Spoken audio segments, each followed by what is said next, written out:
Good morning मित्रांनो, Nippani to Ladakh bike राईडचा 14वा दिवस आहे आणि आम्ही एक सुंदर सकाळ घेऊन तुमच्या भेटीला परत आलेलो आहे. नाश्ताही तयार आहे, सो नाश्ता करून आम्ही लवकरात लवकर इथून निघणार आहे. काल रात्री ज्या आम्ही बुडणाऱ्या टायटॅनिकमधून हाऊसबोटकडे आलो होतो, त्याच टायटॅनिक बोटमधून आम्ही आता लेकच्या त्या साईडला जाणार आहे. ही जी छोटी टायटॅनिक बोट आहे ही जास्त वेळ कॅरी करू शकत नाही आहे, त्यामुळे ह्यावेळी ह्या ट्रिपला मी, आमचे मोठे सामान आणि शाईन तिघच चालू आहे. नेक्स्ट ट्रिपला आमचे राहिलेले 3 डेट येणार. मला आणि आमच्या सामानाला ड्रॉप करून शाईन आता आमच्या परमित्रांना आणायला परत हाऊसबोटकडे गेलेला आहे. आणि फायनली आमचे 3 डेट्स आलेले आहेत आणि त्यांनी जे येत आहेत किंवा त्यांच्या जो बॅक साईडचा जो व्ह्यू आहे तो बघण्यासारखा आहे. त्यांनी जेव्हा हा व्हिडिओ बघतील तेव्हा खरंच कॉम्प्लिमेंट देणार मला नक्की.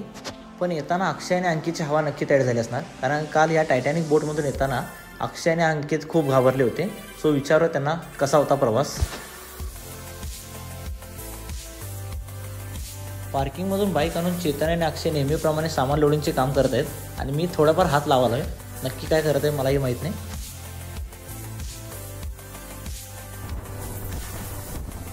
सिरियसली दल लेक हा खूप मोठा एरिया आहे आणि फक्त दल लेक बघायचा असेल तर 2-3 दिवस एक्झॅक्टली मोडतील. सो आमच्याकडे एवढा टाईम नव्हता, सो आम्ही पुढे निघत आहे. आता तुम्हाला जर पूर्णपणे श्रीनगर एक्सप्लोर करायचे असेल तर किमान 8 दिवस तरी पाहिजे, कारण का 1-2 दिवसात श्रीनगर फिरून होत नाही. सो पैशाचा पुरेपूर उपयोग करायचा असेल तर 8-10 दिवस तुम्ही इकडे श्रीनगरला या आणि येथील ब्युटी किंवा सुंदरता बघून तुम्ही परत रिटर्न घरी जावा. श्रीनगरच्या बाहेर राईट साईडला एक सेटअप उभा केलेला आहे फोटोशूटसाठी. किती सुंदर आहे तुम्ही बघू शकताय आणि तुम्ही इथे येऊन तुमचे फोटो छान छान कॅप्चर करू शकता. आमचे मित्रमंडळी थोडे मागे राहिले आहेत, त्यामुळे आम्ही हा चान्स मिस केलेला आहे, पण तुम्ही या. आजचा डे टार्गेट आहे आमचा कारगिल श्रीनगर टू कारगिल हे 200 किलोमीटर आहे आणि आम्ही आज 200 किलोमीटर कव्हर करणार, जास्त प्रवास करणार नाही आहे.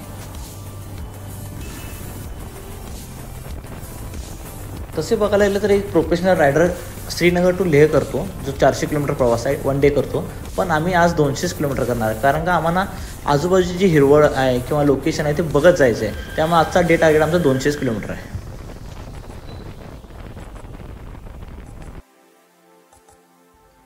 आत्ता कुठे आम्ही 50 किलोमीटर कव्हर केलेला आहे, पण सिटीतून बाहेर आल्यावर आम्ही चहा पाण्यासाठी थोडा वेळ थांबतोच आणि रोड साईड एक चहाची टपरी आहे, तिथे आम्ही थांबलेलो आहे.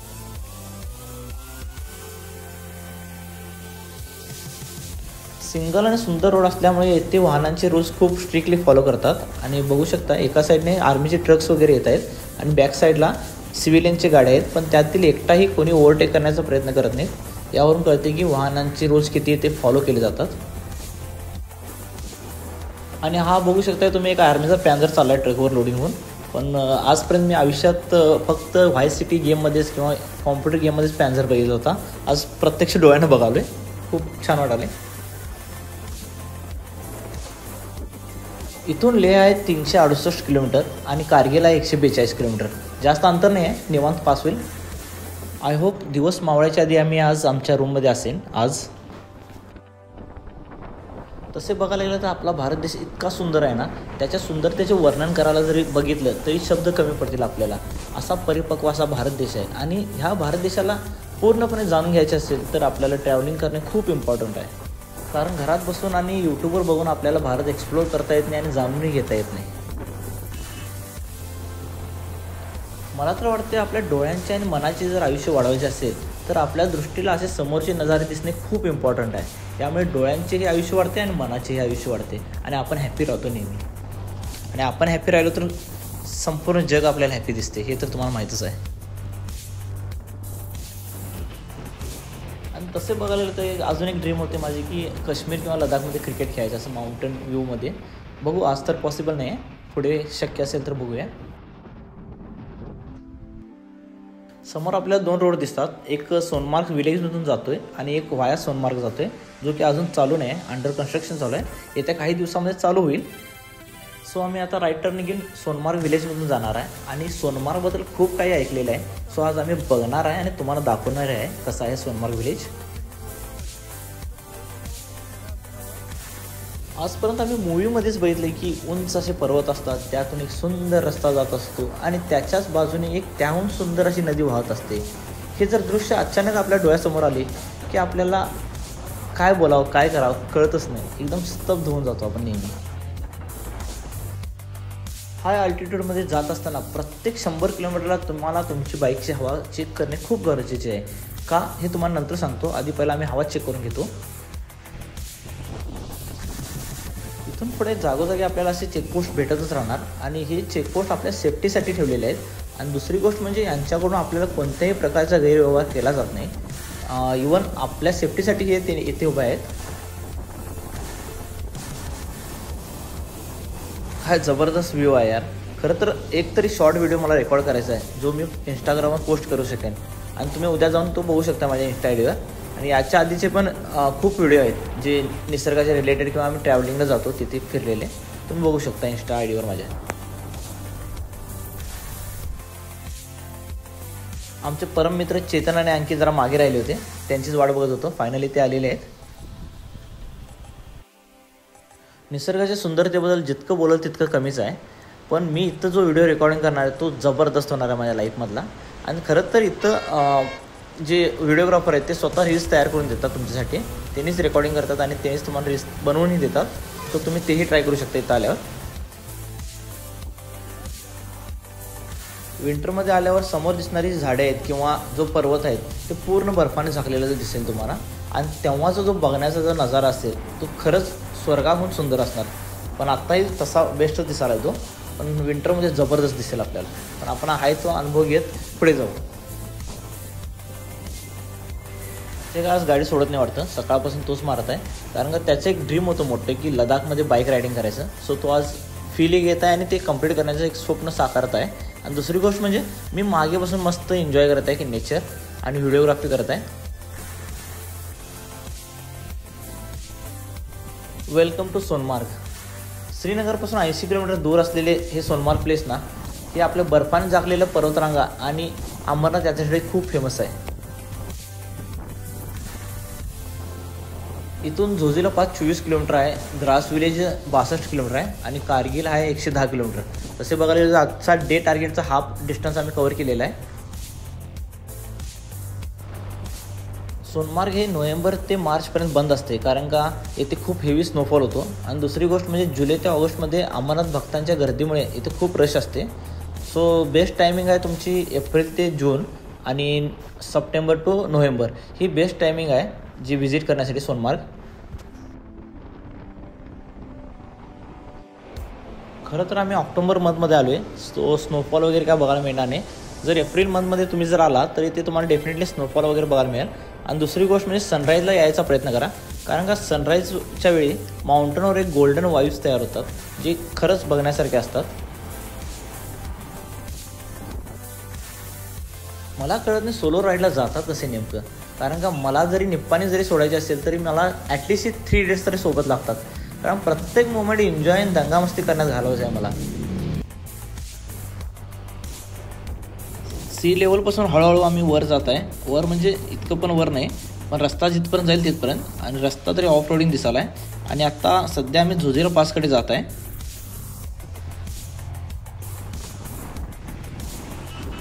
बाईकचा हँडल तर अक्षरशः हातात आहे, पण भीतीने माझी हालत खराब झाली आहे मागे. कारण का साईडला एकदम खोल दरी आहे आणि त्याला बॅरिकेड वगैरे पण नाही रस्त्याला. रस्ता बघू शकताय कसा आहे. रस्ता खूप डेंजर आहे. सो अक्षयने बाईकची स्पीड 40च्या खालीच ठेवलेली आहे. आणि तुम्ही पण इथे आला तर 40च्या खाली स्पीड ठेवा, नाहीतर उद्याच्या पेपरात येशील. चेतन आणि अंकित पुढे मंदिरजवळ आमची वाट बघत आहेत, ते आमच्या पुढे आलेले आहेत.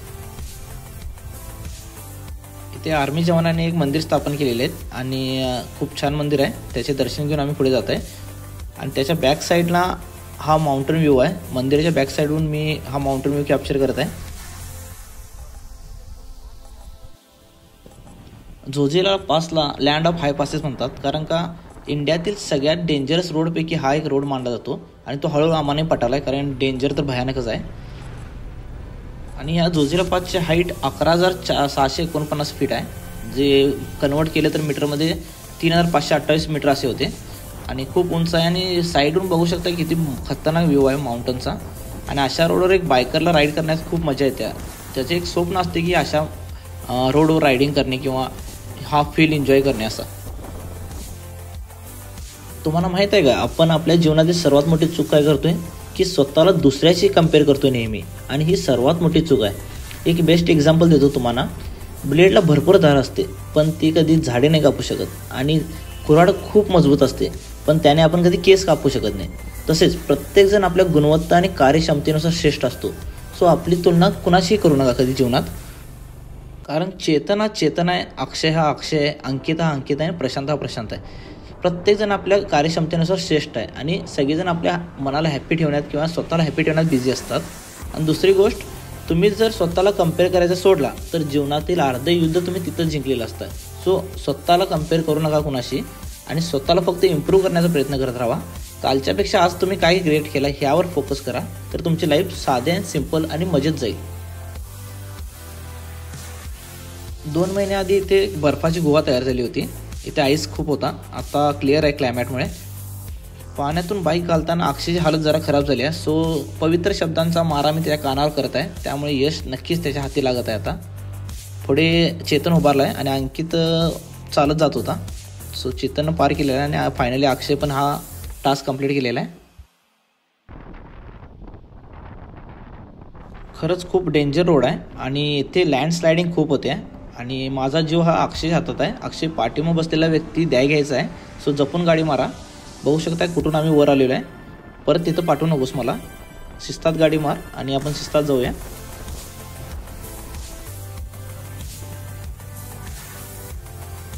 रोड कोणताही असो, पण एखादा बाईक रायडर दुसऱ्या बाईक रायडरशी नेहमी रिस्पेक्ट करत असतो आणि तो नेहमी थंब करून एक बेस्ट विशेष देत असतो.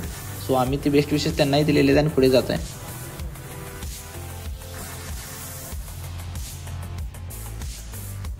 फायनली ग्लेशियर दिसलेला आहे आम्हाला. जरा लांब आहे पण बघू शकताय थोडा बर्फ आहे तिथे.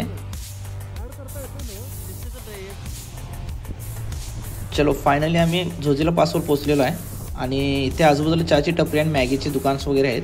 त्यांनी तुम्हाला बोलवतील, पण बुलाती है मगर जाने का नाही. पहिला आपण आपले गोल अचीव करा, तिथे जावा. आमच्या ट्रिपचा झोजिला पास हा पहिला टास्क होता आणि तो आम्ही सक्सेसफुली कंप्लीट केलेला आहे. खूप प्राऊड फील होते आम्हाला आणि एक चांगली अचिव्हमेंट आहे आमच्या टीमची. आणि विदाऊट रुद्रा हे शक्य नव्हते. सो मनापासून रुद्राचे आभार आणि आमच्या टीमचे आभार, जे माझे मित्रमंडळी आहेत त्यांचे. एक ग्रेट अचिव्हमेंट नंतर आम्ही आता पुढच्या प्रवासाला निघत आहे. इथून आमचा कारगिलचा प्रवास आहे आणि इथून लेह आहे 326 किलोमीटर, जो उद्या आम्ही कंप्लीट करणार आहे. तसे बघायला गेलं तर झोजिला पार्कला लडाखचे प्रवेशद्वार म्हणतात, कारण का इथून तुमचा लडाख चालू होतो आणि इकडे साईडला माउंटेन क्लिम्बिंग चालू आहे. तुम्ही तेही ट्राय करू शकता इथं आल्यावर. वारंवार होत असलेल्या लँडस्लायडिंगमुळे येथील रस्ता सारखा तुम्हाला खराब भेटेल, पण आता येथील जे ऑर्गनायझेशन आहे त्यांनी ब्लॉक्स घालण्याचे काम केलेले आहे आणि येत्या काही दिवसात तुम्हाला रोड चांगला भेटेल. आणि दुसरी गोष्ट म्हणजे आजूबाजूची जी खेडेगाव आहेत तेथील माणसांना एक रोजगाराची हमी किंवा एक रोजगाराचे साधन आहे हे रस्ता करणे किंवा त्यांना एक पोट चालवण्यासाठी एक माध्यम भेटलेले आहे चांगले.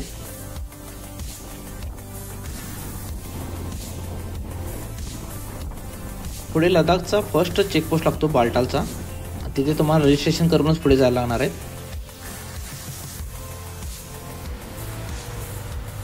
इथे चेकपोस्टवर रजिस्ट्रेशन करताना आधार कार्ड आणि बाईकचा नंबर घेतात, बाकी कोणतीही इन्फॉर्मेशन विचारत नाहीत. सो काळजी करण्याचे काही कारण नाही आहे. चेकपोस्टवर जी इन्फॉर्मेशन घेतात ते आपल्या सेफ्टीसाठी आहे, कारण का हा जितका सुंदर एरिया दिसतो तितका डेंजर आहे. सो दुसऱ्या चेकपोस्टवर आपली रजिस्ट्रेशन झाले तर त्यांना कळते की हा व्यक्ती इथून पास झालेला आहे, आणि देव न करो आपल्या संगत काही वाईट घडले तर ते आपले डॉक्युमेंट आपल्याला शोधण्यास हेल्पफुल होतात त्यांना, त्यासाठी ते रेड करतात. सिरियसली काय रोड आहे यार, म्हणजे कॅमेऱ्यामध्ये कसा दिसतो मला काय कळना, पण उघड्या डोळ्याने जो मी फील घेतोय किंवा मी रायडिंग करतोय, शपथ सांगतो मला काय बोलायचं कळना झाले. फक्त रायडिंग करत राहा. नेचर बघू शकता इतका खतरनाक आहे, विषय हार्ड आहे. आत्ता मी डेफिनेटली म्हणू शकतो की travelling is a real investment. हा मान्य आहे की SIP करा, म्युच्युअल फंड करा किंवा काहीतरी FD वगैरे करून पैसे साठवू शकताय, पण ट्रॅव्हलिंगमध्ये इन्व्हेस्ट केलेला पैसा तुम्हाला जर हे सुख देत असेल तर मी सांगतो, गॅरंटी देतो की ह्याच्याहून बेस्ट इन्व्हेस्टमेंट लाईफमध्ये कोणतीही नाही आहे. आत्ता मला कळते की प्रत्येक बाईक रायडरचं स्वप्न लडाख राईड का असते ते. काय जबरदस्त रस्ता आहे बघा तुम्ही. आणि अशा रोडवर जर बाईक राईड करायला मिळाले तर कोण वैतागणार आहे सांगा. कंटाळा नावाची वस्तूच येणार नाही. आणि दुसरी गोष्ट, जो नेचर आहे, जो नजारा आहे, असे वाटायला स्वर्गात गाडी मारवली मी. एक मनापासून रिक्वेस्ट आहे तुम्हाला की जीवनात एकदा तरी लडाखला तुम्ही बाईक राईड कराच. कारण का सिरियसली हा जो नजारा बघतोय मी, तो तुम्ही पण फील करा असं माझी मनापासून इच्छा आहे. इथे एक पेट्रोल पंप भेटलेला आहे आम्हाला. सो आम्ही पेट्रोल टॉपअप करत चाललेलो आहे. कारण जिथे जिथे पेट्रोल भेटेल तिथे तिथे आम्ही टॉपअप करत जात आहे. कारण का पुढे पेट्रोल भेटेल की नाही हे आपल्याला माहीत नाही. कारण लेहपर्यंत काही कल्पना नाही आम्हाला. सो आम्ही जिथे भेटेल तिथे आम्ही टॉपअप करत चाललेलो आहे. तसे आणखी एक रिक्वेस्ट होती की माझे व्हिडिओ नक्की तुम्हाला आवडत असतील. सो बघितल्यानंतर सबस्क्राईब करत जावा, आपल्या फ्रेंड्सनाही सांगा. आणि दुसरी गोष्ट, आवडली की लाईक्स करा, कमेंट करा. कारण तुमच्या कमेंटवर मला कळून जाईल की पुढे कोणती सुधारणा करायची आहे, काय चुकाले, त्यावर मी आणखी अभ्यास करून आणखी चांगले ब्लॉग तयार करेन. तसेच सबस्क्राईब करायला कोणतेही चार्जेस लागत नाहीत. आणि आपल्या माणसाला सपोर्ट केल्याने कोणतेही पाप होत नाही. त्यामुळे पुण्याचीच गोष्ट आहे. तो सपोर्ट करत राहा. तुमच्या सपोर्टमुळे आणखी चांगले ब्लॉग्स मी तयार करेन. हा द्रास विलेज आहे आणि हा इंडियातील सर्वात थंड हवेचे ठिकाण आहे. इथं टेम्परेचर -40 to -45 डिग्री सेल्सिअस जातो आहे विंटरमध्ये. आपल्या इथे निप्पाणीत 12 जरी डिग्री गेलं तरी आमची हालत बेकार होते. +12 म्हणालो आहे, इथं -40 म्हणालो मी तुम्हाला. समोर इंडियाचा फ्लॅग दिसतोय म्हणजे आम्ही फायनली कारगिल वॉर मेमोरियल प्लेसवर पोहोचलेलो आहे. कारगिल वॉर मेमोरियलच्या अपोजिट साईडला एक स्टॅच्यू उभा केलेला आहे, जो की कारगिल वॉरमध्ये शहीद झालेले भारतीय जवानांची विजयगाथा सांगणारे एक सुंदर असे स्मारक आहे. बघू शकता, खूप सुंदर आहे. आणि त्याच्या समोरच कारगिल वॉर मेमोरियल आहे. आज जाण्याआधी तुम्हाला काही रूल्स फॉलो करायला लागणार आहेत की कंपल्सरी तुम्हाला शूज लागणार आहेत, चप्पल अलाउड नाही, क्रॉक्स असतील तर चालतील. आणि दुसरी गोष्ट म्हणजे एक वोटर ID लागणार आहे, तुमचे ओळखपत्र. तसं व्हिडिओग्राफी आणि फोटोशूट तुम्ही करू शकता, त्यात काही हरकत नाही. खरं तर आपण अशा पवित्र ठिकाणी उभा आहे जिथे भारतीय जवानाने आपल्या जीवाची बाजी लावून आपल्या भारताचा गौरव कायम टॉपला ठेवलेला आहे. माझ्या मते या भूमीवर 2च देव आहेत जे आपण देव पुजतो. त्यांचे अस्तित्व जपणारे छत्रपती शिवाजी महाराज एक, आणि दुसरे म्हणजे भारतीय जवान, ज्यांच्या कृपेने आम्ही आज आता घरात सुखाने झोपतो, सुखाने राहतो. आम्ही सुखाने राहावं यासाठी हे भारतीय सीमेवर अहोरात्र आमच्या संरक्षणासाठी उभे असतात. हे माणसातील एक प्रकारचे देवच आहेत. आणि दुसरे म्हणजे छत्रपती शिवाजी महाराज. 2च देव मी मानतो या भूमीवर. तसे डॉक्टर पण देव आहेत, पण डॉक्टर कधी, जेव्हा आम्ही आजारी पडतो तेव्हा आमचे जीव वाचवतात. पण आम्हाला काही न होता संकट येण्याआधीच त्या संकटाशी सामोरे उभा राहतात ते भारतीय जवान आहेत. सो कलियुगमधला देव जर बघायचा असेल तर भारतीय जवान कोणताही बघा, त्याच्यामध्ये तुम्हाला देव दिसेल. कारण जो आपले रक्षण करतो, संरक्षण करतो, तोच देव असतो. आणि हेच आपले रक्षण आणि संरक्षण करतात. सो प्रत्येक भारतीय नागरिकांना विनंती आहे की प्रत्येक फौजी फॅमिली किंवा फौजीला रिस्पेक्ट देणे हे आपलं फर्स्ट प्रायोरिटी आहे. इथे तुम्हाला वॉरमध्ये यूज केलेले सगळे हत्यार बघायला मिळतील. आणि तसेच जे शहीद झालेले हाय कमांडो ऑफिसर होते त्यांचे स्मारक इथे उभे केलेले आहेत. आणि फ्लॅगच्या बॅक साईडला जो हिल स्टेशन आहे तो टोलोलिंग हिल स्टेशन आहे. तिथेच कारगिलचे मेन युद्ध झाले होते. आणि त्याच्या बॅक साईडला 9 किलोमीटर आपली LOC आत्ता सध्या आहे. आजपर्यंत पाकिस्तानबरोबर आपले 3 युद्ध झाले आहेत. एक तर 1965ला, आणि दुसरा 1971ला, आणि तिसरा 1999ला. तिसरा जो 26 जुलै 1999ला जो कारगिल युद्ध झाला तो आजपर्यंतचा सगळ्यात भयानक युद्ध होता. आणि तिन्ही युद्धामध्ये आम्ही पाकिस्तानवर विजय मिळवलेला आहे बिकॉज ऑफ इंडियन आर्मी. तसेच हे वॉर जिंकण्यासाठी इंडियन एअरफोर्स आणि इंडियन नेव्हीचा बी मोलाचा वाटा आहे. त्यांच्या हेल्पशिवाय हे युद्ध जिंकणे अशक्य होते. इथे राईट साईडला एक म्युझियम आहे जिथे वॉरमध्ये यूज केलेले हत्यार बघायला मिळतील. आणि जे वॉरमध्ये शहीद झालेले कॅन्डिडेट आहेत त्यांची पूर्ण इन्फॉर्मेशन तुम्हाला बघायला मिळेल. कैमरा अलाउड नहीं, सो आत में कैमरा नहीं हो सकत नहीं. ये एक पीतल की दीवार है. इसके ऊपर उन 545 वीर योद्धाओं के नाम अंकित किए जो ऑपरेशन विजय में वीर गति को प्राप्त हुए थे. टोटल 545 सोल्जर्स है जो वीर गति को प्राप्त हुए थे. आमचे नशीब चांगले आहे की लास्ट 2 महिन्याआधीच इथे मराठा बटालियनने कमांड सांभाळायला घेतलेली आहे. आणि सगळे मराठी बोलणारे असणारे आपले महाराष्ट्र साईडचेच आहेत. आणि त्यांच्याशी मराठी बोलून एक आपुलकी निर्माण झालेली आहे परत एकदा. आणि दुसरी गोष्ट म्हणजे तुम्ही इथे आला तर तुम्हाला प्रत्येक गोष्टीची इन्फॉर्मेशन एखादा कमांडो तुम्हाला देणारच. तो मग हिंदीमध्ये देईल आणि इतके चांगल्या पद्धतीने देतात. आणि आम्हाला ह्या वेळेला एक अभिजित सर म्हणून होते, त्यांनी खूप छान पद्धतीने प्रत्येक वॉर मेमोरियलची आठवण किंवा एक माहिती आम्हाला शेअर केलेली आहे. सो मनापासून त्यांचे आभार. भारतासाठी शहीद झालेले आणि आता भारतासाठी जे योगदान देत आहे त्या प्रत्येक जवानांना आमच्या टीमतर्फे एक मानाचा सल्यूट आणि त्यांच्या या उपकाराची जाणीव आम्ही कायम ठेवणार. आणि शहीद झालेल्या प्रत्येक जवानांची वीरगाथा ऐकून अंगावर शहारे आले आहेत आमच्या. सो मानाचा मुजरा त्यांना. फ्लॅगच्या लेफ्ट साईडला युद्धामध्ये शहीद झालेल्या प्रत्येक जवानांची एक समाधी बांधलेली आहे आणि त्यावर प्रत्येकाचे नाव वगैरे लिहिलेले आहेत. आणि दुसरी गोष्ट म्हणजे इथे पण टेम्परेचर 35 डिग्री जाते मायनस. त्यावेळेला त्या सिच्युएशनमध्ये उंच पहाडावर जाऊन युद्ध करणे सिंपल गोष्ट नाही आहे. आणि ते करून आपल्या भारताला विजय मिळवून देणारे हे जे जवान आहेत यांचा खरंच आपण रिस्पेक्ट केला पाहिजे आणि यांचे उपकार कधीच फेडू शकत नाही आपण. आजचा दिवस आमच्या टीमसाठी जीवनातील सर्वात बेस्ट दिवस असा असेल, कारण का आज आम्ही खूप काही बघितले आणि जे आर्मी पर्सनने आमच्यासाठी गेले त्याचे योगदान बघितलेले आहेत आणि जी निसर्गाची सुंदरता आहे ती पण अनुभवलेली आहे. वॉर मेमोरियलमधून आम्ही बाहेर आलेलो आहे आणि वाढत्या थंडीमुळे चेतन साहेबांची तब्येत बिघडलेली आहे आणि त्यांनी मेडिसिन शोधून खात आहेत. सो आमच्या टीमचा पहिला विकेट पडलेला आहे. इथे अक्रोड स्वस्त मिळत होते 200 रुपये किलो. सो आम्ही 1 किलो घेतलेला आहे आणि अक्रोड आपल्याला बॉडी हिट ठेवण्यासाठी काम करते म्हणजे हेल्पफुल असते. सो आम्ही घेतलेला आहे. एका ऐतिहासिक भूमीला भेट दिल्यानंतर अंगातील टायर्डनेसपणा कुठे गेला काही कळना आणि जे जवानांच्या वीरगाथा ऐकल्या त्यातून आम्ही पूर्ण रिचार्ज झालेलो आहे, पूर्ण रिलोड झालेलो आहे आमची टीम आणि मी.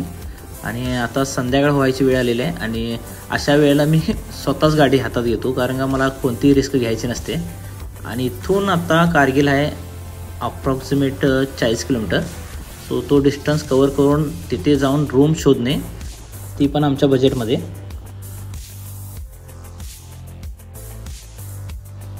तसे इथे कारगिल विलेजमध्ये पण पेट्रोल पंप आहे. सो कुठेही तुम्हाला पेट्रोलची टंचाई भासणार नाही.